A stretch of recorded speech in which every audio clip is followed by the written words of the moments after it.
Le premier ministre burkinabé Jean-Emmanuel Ouédraogo frappe fort sur la France à l'ONU. Il dit, le régime français et les médias publics soutiennent publiquement les terreaux. Si tu viens de l'AUS, partage cette vidéo au maximum et suivez attentivement. Nous l'avons toujours proclamé. Le terrorisme est devenu le prétexte bien trouvé de certains États pour spolier les ressources africaines. Ainsi, nos pays se retrouvent confrontés à des terroristes qui ne sont en réalité que des supplétifs d'armées étrangères prédatrices. Certains États d'ailleurs ne se cachent même plus pour revendiquer publiquement le soutien qu'ils apportent à ces criminels.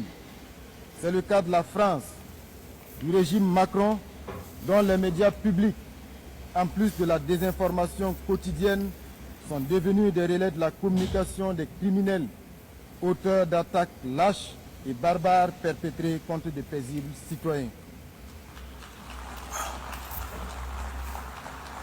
À ce sujet, nous renouvelons notre appel quant à la suite réservé à l'adresse du 20 août 2024 par les États membres de la Confédération des États du Sahel au Conseil de sécurité et qui demeure à ce jour sans réponse.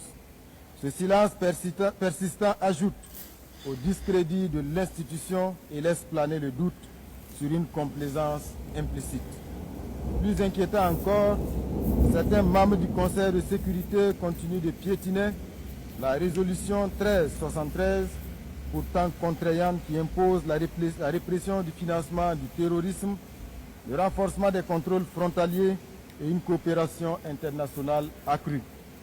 Au Sahel, nous avons pris acte de cette réalité et avons adapté nos dispositifs sécuritaires à cette donne tout en révisant nos modalités de coopération avec certains pays. Madame la Présidente, nous demeurons convaincus que les Nations Unies doivent rester un cadre central de dialogue et de coopération. Mais nous appelons à un partenariat rénové, fondé sur le respect mutuel, l'égalité et la solidarité sincère.